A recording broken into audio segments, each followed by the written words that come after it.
ayat 7 hingga ayatnya yang ke-18. Saya bacakan keluh kesah Yeremia akibat tekanan jabatannya ayat 7. Minta maaf tidak ada di screen.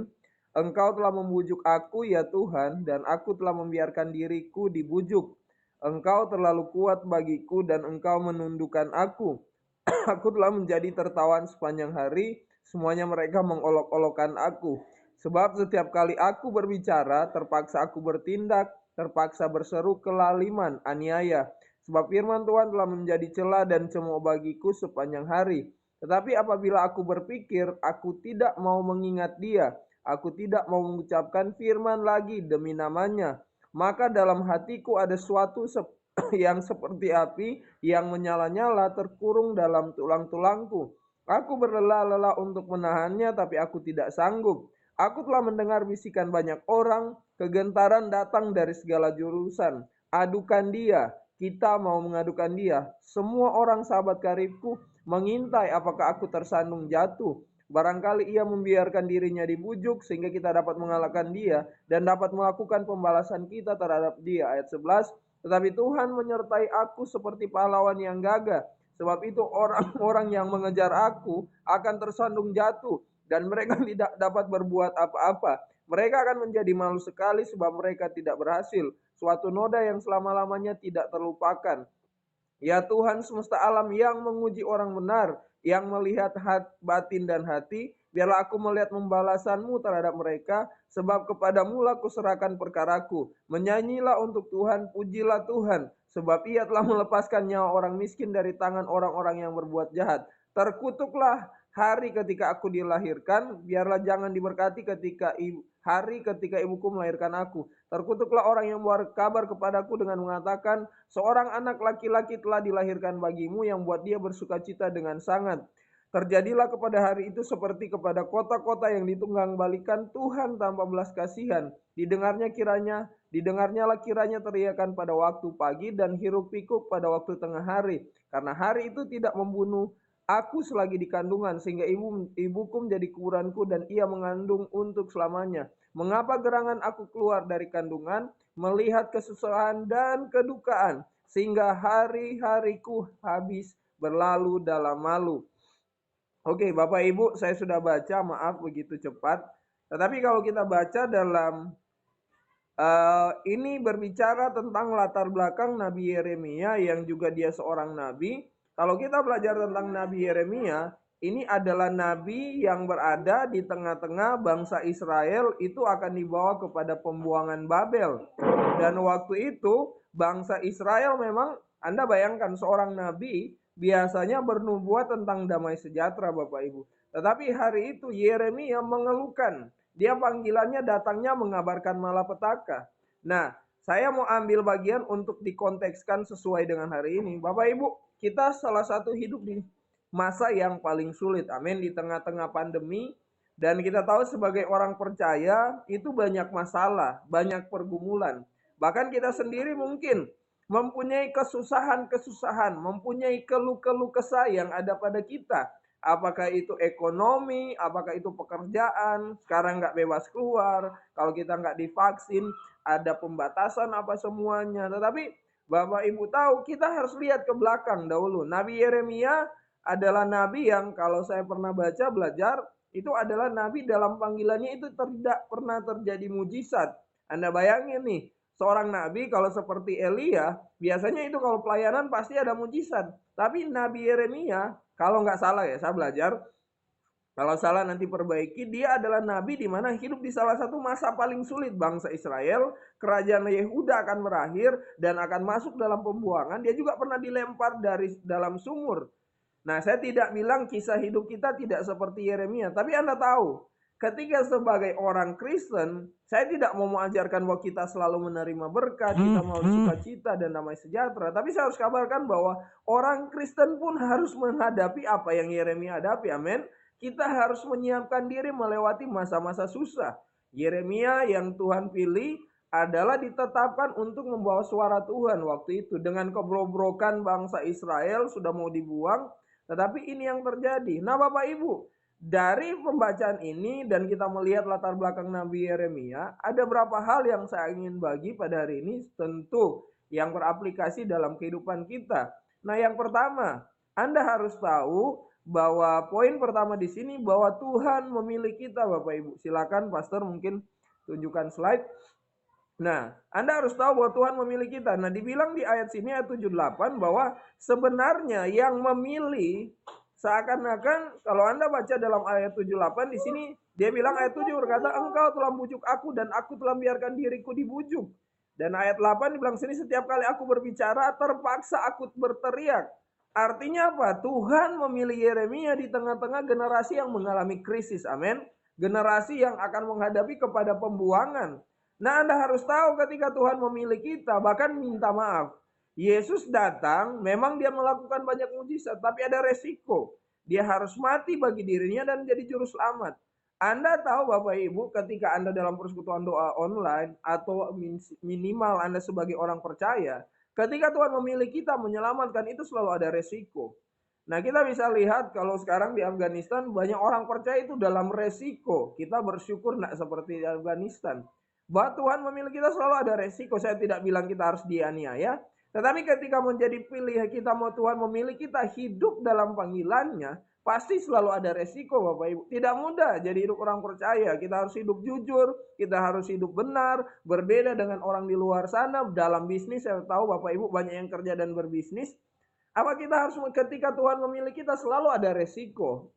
Kata orang ada bayar harga. Ya minta maaf, Yeremia 20 ayat 78, minta maaf saya ketik. Jadi Tuhan memilih kita selalu ada resiko, amin.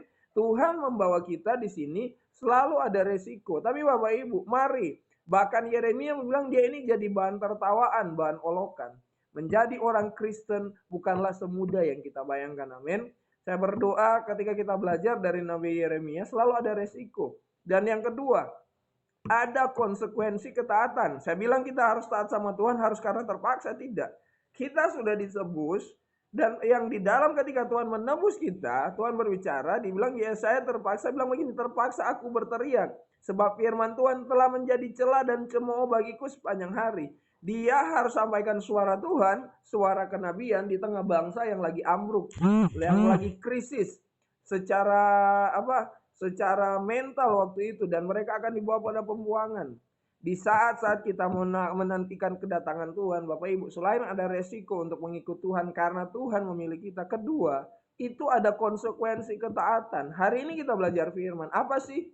Ketika kita jadi pebisnis, ketika jadi orang yang bergerak di properti, jadi oma-oma, atau kita sebagai orang yang bekerja, adakah kita harus taat walaupun itu seakan-akan sulit? Bahkan dibilang di sini Yeremia mengandaikan, kenapa dia menyampaikan firman? Karena apa? Itu menjadi celah bagi orang lain. Menurut orang Israel waktu itu tidak, bangsa Israel akan damai. Padahal mereka damai dalam tanda kutip damai yang semu. Nah, kita adalah orang percaya yang sudah pilih Tuhan kasih damai sejahtera walaupun keadaan dunia tidak damai bagi kita. Nah, ini yang harus kita pilih seakan-akan, minta maaf saya bilang firman Tuhan bukan jadi celah, tetapi seakan-akan hidup yang firman yang Tuhan taruh di dalam hidup kita, kita akan taat dan menjadi celah bagi orang-orang dunia. Tapi ingat Bapak Ibu, Anda harus tetap maju. Karena apa? Tuhan memilih Anda sama seperti Yeremia untuk berjalan dalam ketaatannya. Harus mengambil resiko. Dan saya percaya Tuhan memampukan kita. Kemudian poin yang kedua. Silakan Pastor. Next slide. Nah, kemudian firman yang kedua kalau Anda baca di ayat 9, seperti ini berkata, tetapi apabila aku berpikir aku tidak mau mengingat dia dan tidak mengucapkan firman lagi demi namanya, maka dalam hatiku ada seperti sesuatu yang seperti api yang menyala-nyala. Ingat, Tuhan memilih kita Bapak Ibu karena firman-Nya, amin. Dan kita harus mengambil resiko dan kita harus mengambil konsekuensi ketaatan karena Tuhan memilih kita. Tetapi ketika kita menerima firman yang Tuhan kasih, saya percaya ini adalah kekuatan. Yeremia rasa-rasanya dia nak mengucapkan firman lagi, dia mau stop. Tetapi dibilang ada dalam hatiku seperti sesuatu api yang menyala-nyala. Nah, bagi saya aplikatifnya firman itu adalah kekuatan Bapak Ibu. Kita berada di tengah dunia yang gelap. Kita harus menjadi terang. Nah, api ini akan memampukan menguatkan kita untuk menjadi terang, menjadi garam bagi orang lain. Nah, firman itu adalah kekuatan. Anda harus tahu tanpa firman kita tidak bisa hidup. Amin. Inilah yang membuat Yeremia seperti ada api. Dia bilang berlelah-lelah menahannya tidak sanggup. Anda kalau tidak hidup dalam firman, percaya deh, Anda akan merasa sesuatu yang hilang dalam hidup Anda. 2 Timotius 3 ayat 16-17 berkata, sebab firman Allah, segala sesuatu yang dituliskan oleh Allah untuk menegur kita, menyatakan kesalahan, mendidik. Saya tidak tulis ayatnya, artinya begini Bapak Ibu. Izinkan firman itu menjadi kekuatan. Apakah dalam teguran, dalam mendidik kita, sama dengan Yeremia, resikonya dalam panggilannya, tetapi dia tetap memegang firman. Walaupun itu penuh resiko, harus mengikuti ketaatan, tetapi itu menjadi kekuatan Bapak Ibu. Saya percaya kita semua masih memiliki firman. Amin. Hari ini kita mendengarkan firman yang saya sampaikan. Saya berdoa biar firman yang saya sampaikan dari Kristus memberikan kekuatan. Seakan kita mau stop, berhenti ikut Tuhan. Kita merasa menyerah. Sama seperti Yeremia, dia kena olok-olokan. Tapi Bapak Ibu, apapun yang kita alami, apapun yang harus kita hadapi, jangan berhenti. Izinkan firman Tuhan yang Anda dengar, yang Anda terima, itu menjadi sebuah kekuatan buat Anda. Amin. Saya percaya Tuhan terus memberikan kekuatan. Kemudian poin yang ketiga. Silakan Pastor. Poin yang ketiga, menjadi berbeda. Nah, kalau dalam ayat 10 dikatakan seperti ini. Aku telah mendengar bisikan banyak orang, kegentaran datang dari segala jurusan, adukan dia, kita maukan dia. Sebab semua orang sahabat karibku mengintai apakah aku tersandung jatuh. Barangkali ia membiarkan dirinya dibujuk sehingga kita tidak dapat mengalahkan dia dan dapat melakukan pembalasan kita terhadap dia. Nah, Anda harus lihat, Yeremia harus mengambil resiko sebagai nabinya Tuhan untuk hidup berbeda. Orang Israel waktu itu, minta maaf, dengan keadaan moral yang sudah amruk, imam-imam berbuat dosa, raja tidak menaati Tuhan. Lambangnya sekarang mungkin kalau pemerintah kita, atau kalau kita lihatlah sama seperti orang-orang dunia yang mau mengkompromikan hidup mereka. Nah, kita ada di dunia yang sudah berbeda segala suatu standar moral. Kita harus memilih untuk menjadi berbeda. Bahkan dia bilang semua seorang sahabat karibku mengintai apakah tersandung. Karena kita menjadi berbeda, orang kalau lihat, ih kok dia hidup benar ya. Kalau kita jatuh, pasti itu akan menjadi sebuah kesenangan bagi orang di luar sana. Kenapa?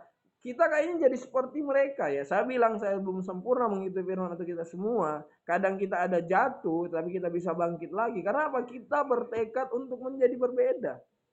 Yeremia dalam keluh kesahnya sebagai nabi, dia belajar menjadi berbeda Bapak Ibu. Dia seakan menjadi celah. Bahkan kalau Anda baca di ayat-ayat akhir 19, pengen-pengen dia ingin dikutuk dari hari lahirnya. Karena apa? Hidup waktu zamannya Yeremia itu susah banget. Kok dia melihat penuh dosa, orang-orang di luar sana hidupnya enak-enakan, dan mereka pikir apa yang disampaikan oleh Yeremia itu tidak akan terjadi. Tetapi Bapak Ibu, kita harus tahu, kita hidup di dunia yang sudah standar moralnya jatuh. Orang-orang kecenderungan lebih memilih, kalau anak-anak mungkin sekolah nyontek dibanding belajar. Kita yang berbisnis mungkin lebih bagus menipu dibanding jujur. Itu orang dunia.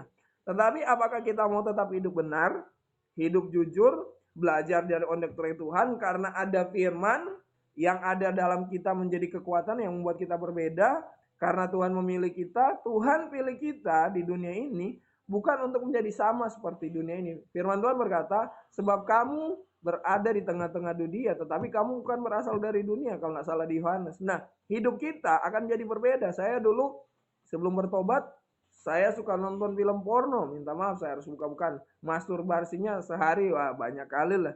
Tetapi ketika saya ditebus, saya bertobat dulu di Gihop, gerejanya Pastor Henok dulu, ada banyak perubahan. Bagaimana saya harus menjadi berbeda?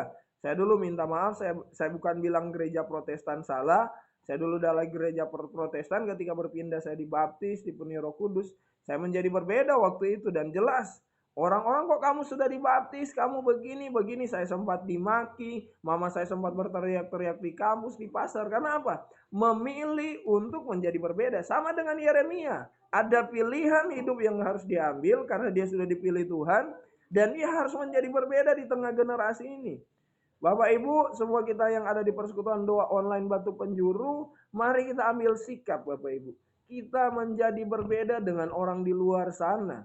Wah, mereka mungkin pengen kesenangan sesaat, pengen menghamburkan uang-uang, atau pengen segala sesuatu di tengah pandemi ini menyendiri paling cuma nonton film Korea, pengen begini. Nah, apakah kita mau menjadi tetap berbeda di tengah kesendirian kita? Kita mau tetap berdoa, kita mau tetap baca firman, kita tak mau hidup benar, bahkan sebagai suami istri banyak pemulihan atau apapun.